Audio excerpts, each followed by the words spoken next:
Pessoal, estamos de volta com a aula 46.2. Na aula 46.2, vamos fazer aquele bate-bola, vamos sanar qualquer dúvida que possa ter ficado na aula 46.1, tá bom? Então, pega o material aí, já observa as suas anotações. Assim que eu finalizar essa revisão, vou deixar vocês fazendo atividade, aí depois eu volto pra gente corrigir, tá bom? Meu diretor, na tela. Olha aí, aula 46.2. Então nós estávamos falando sobre o quê, professor? Células-tronco. Só que a nossa aula, né, se trata das células-tronco, mas a utilização delas em tratamentos, terapias, não é isso? Então a gente fez uma introdução do que é célula-tronco e como elas são usadas, quais são as terapias utilizadas. Então trata-se de um tipo de célula muito o quê? Específico, de capacidade de fazer o quê? Dar origem a outras células, desempenhando um importantíssimo papel na reposição de células ou regeneração. E para isso, essas células-tronco, elas têm dois grandes grupos: células-tronco embrionárias e células-tronco não embrionárias. Que aí a gente vai ver sobre essas capacidades da célula, né? Onde nós temos aí, ó, fases diferentes: o zigoto, embrião de 3 dias, embriões de 5 dias, que até aqui, células-tronco embrionárias. Já embriões de 4 semanas, 6 semanas, quando for uma criança e adulto, são consideradas, nós podemos tirar, né, de uma dessas fases, células-troncos adultas. Aí de qual região? Cordão umbilical, cérebro, músculos, sangue, fígado, tecido. Mas aí, professor, quando a gente tira das células-troncos adultas, ela tem já uma determinada especificidade. Quando eu tiro de célula-tronco embrionária, ela não tem essa especificidade. Então tem uma diferenciação ainda, não tem? Tem. Quais são essas diferenciações? Entre células-tronco, né, totopotente, pluripotente, que são utilizadas em pesquisas e também em tratamentos. Vamos rever rapidinho? Então, olha lá. As células-tronco, tanto diferenciadas ou não, ela tem aí, ó, divisões contínuas. Então, células-tronco, diferenciação, não, calma aí, é aqui. Tá. Células-troncos, divisões contínuas e diferenciações, capacidade de diferenciação. Nós temos aí células-tronco embrionárias e células-tronco não embrionárias. Ambos vão ter essa capacidade de proliferação e diferenciação. Células-tronco não embrionárias, nós temos aí, ó, multipotentes. Há uma capacidade dessa célula, fonte, duta, multiplicar e dar origem, né, a outros tipos de células. Exemplo, a medula óssea. Nós temos a célula mieloide e a célula linfóide, que respectivamente vão dar origem a hemácia, plaquetas, neutrófilos e linfócitos. Então são denominadas também aí células-tronco embrionárias, são classificadas como pluripotentes, lá do blastocisto. Então elas são pluri. Já nós temos também as células, porque as pluripotentes, no obstante, não têm capacidade plena, elas são direcionadas. Já as células totipotentes podem gerar em qualquer tipo de tecido, elas podem se transformar. Então, exemplo delas, né, lá da mórula, os totipotentes do trofoblasto, que são células embrionárias do embrioblasto, do blastocisto. Também nós temos essa capacidade de gerar, não é isso? Determinadas células. Exemplo, já adultas diferenciadas, hematopoéticas. As hematopoéticas, células-troncos adultas, podem se diferenciar em glóbulos brancos, glóbulos vermelhos, plaquetas. Então, cada uma delas também pode ser utilizadas em determinadas terapias.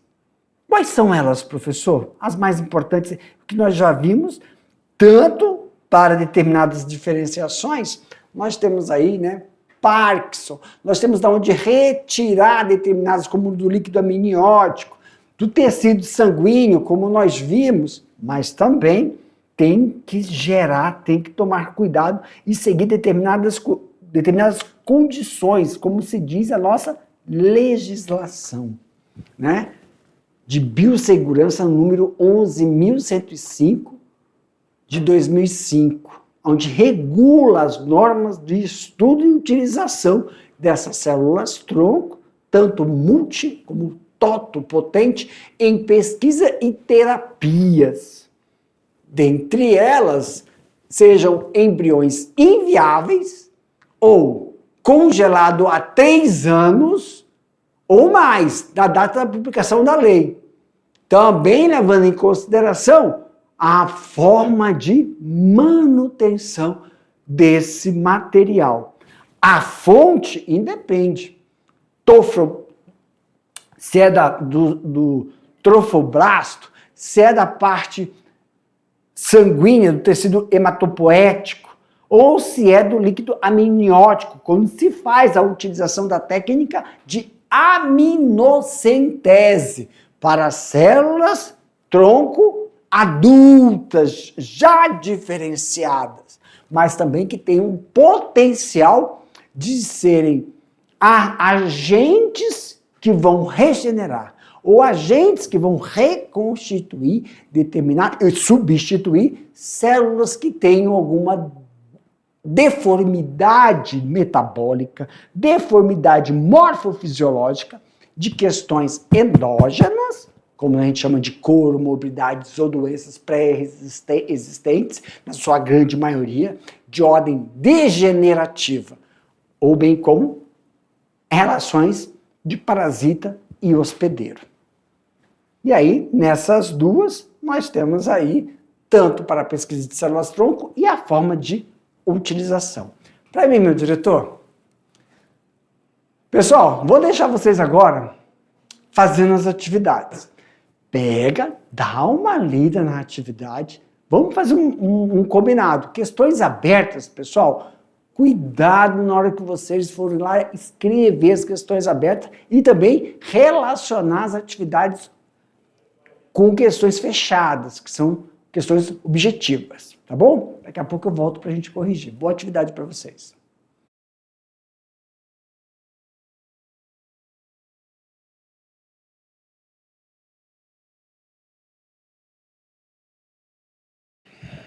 Olha só, voltamos. Pessoal, deixa eu perguntar uma coisa. Como é que foram as atividades?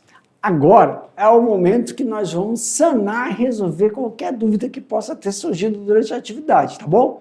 De que forma, professor? Vou colocar a pergunta, questões abertas. Nós vamos aí, eu vou comentar a resposta, tá bom? Se esqueceu de utilizar alguma palavra técnica, você só descreveu o nome, o significado, já sublinha, já coloca esse termo técnico em parênteses para criar essa certa familiarização com o termo, tá bom? Questões fechadas, a gente explica por que determinadas alternativas não correspondem com o gabarito. Na tela, meu diretor.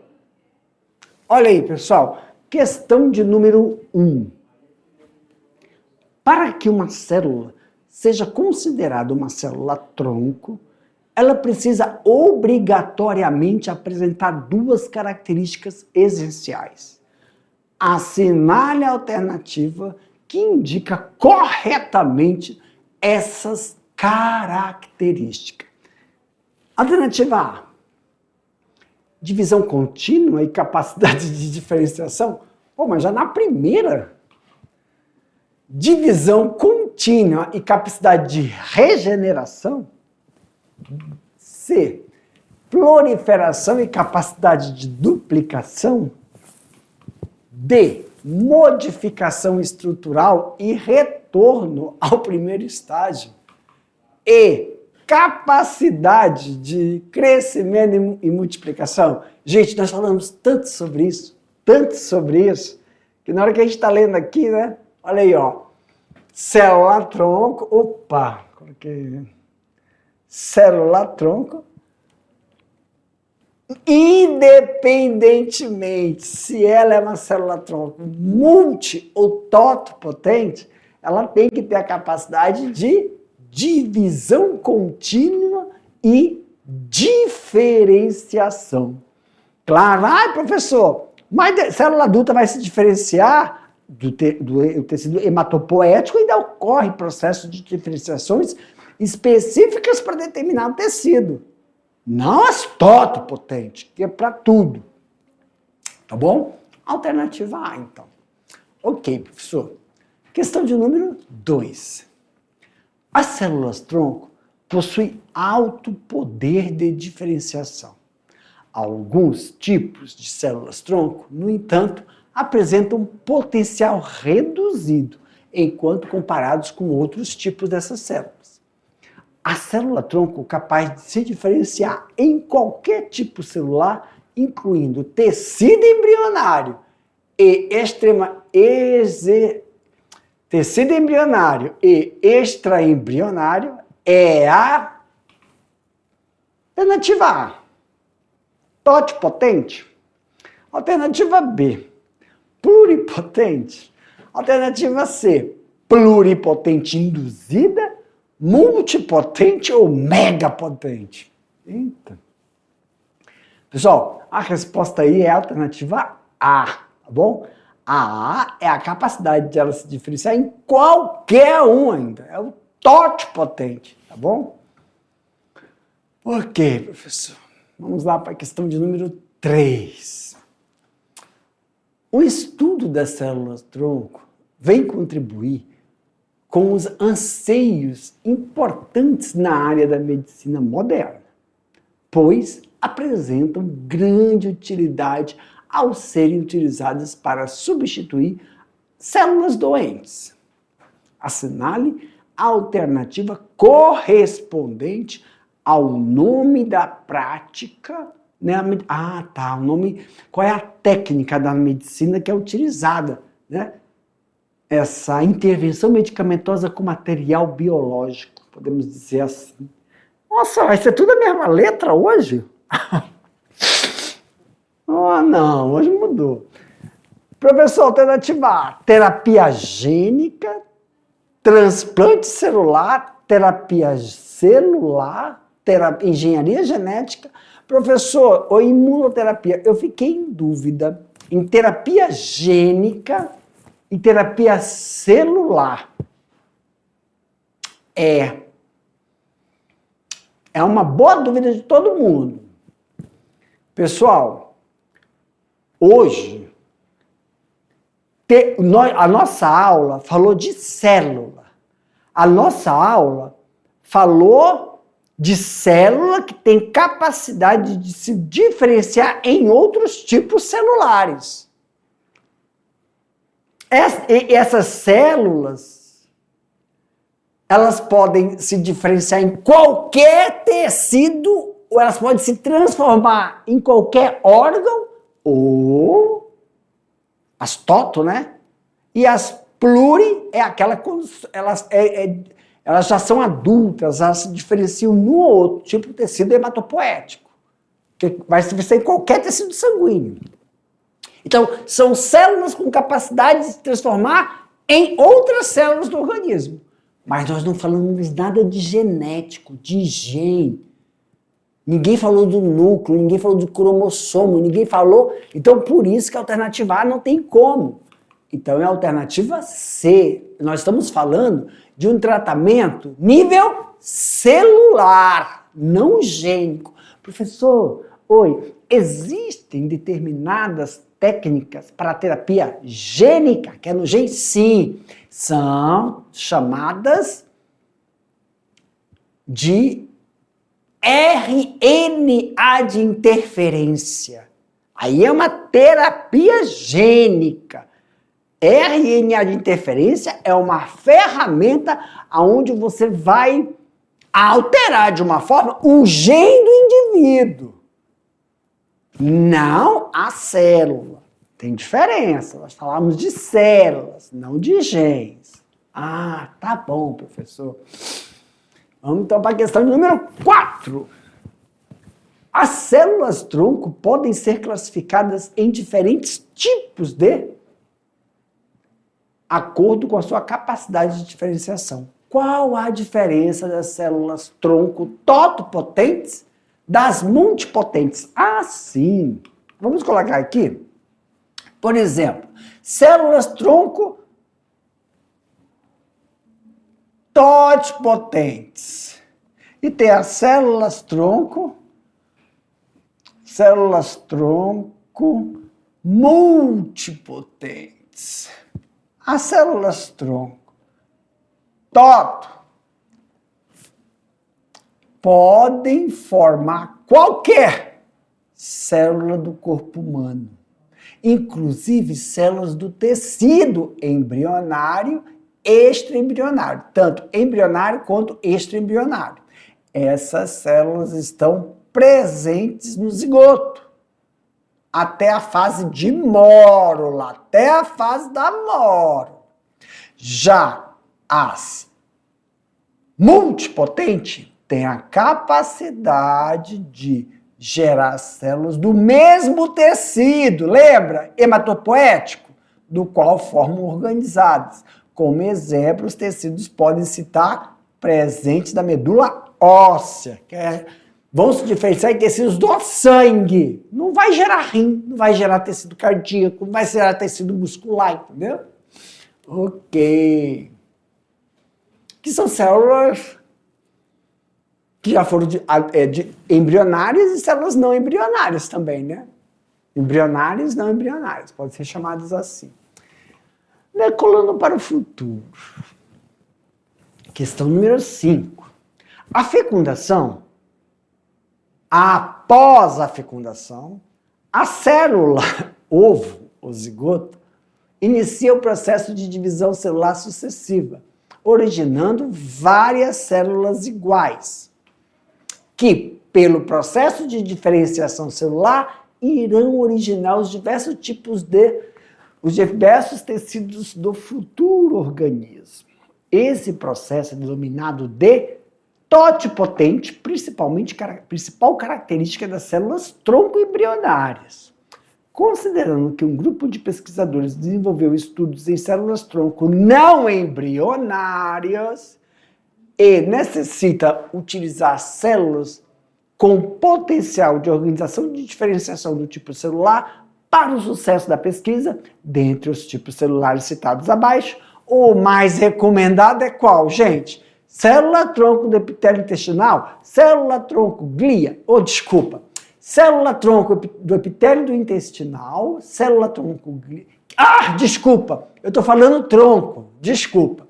Célula do epitélio intestinal, célula glia, célula adipósita, célula da medula óssea vermelha ou célula muscular. Desculpa que eu estava falando tronco, é a alternativa D. Célula da medula óssea vermelha, lá do tecido hematopoético, tá bom? E questão número 6. As células-tronco são fundamentais para a medicina regenerativa devido à sua capacidade de autorrenovação e diferenciação. Sobre a célula-tronco, analise as afirmativas. 1. Célula-tronco totipotente pode originar os tipos celulares do organismo. Célula-tronco pluripotente tem potencial na forma de qualquer tipo de célula, exceto tecidos embrionários. E 3. Célula-tronco multipotente diferencia-se em vários tipos de célula, mas limitado a uma linha específica. A alternativa correta em relação a essa é a alternativa E. Todas estão corretíssimas. A mim, meu diretor. Pessoal, muito obrigado pela participação de vocês. Finalizando aqui com a 6ª questão, a correção e sanar dúvidas de vocês. Aguardo até a próxima aula. Tchau, tchau.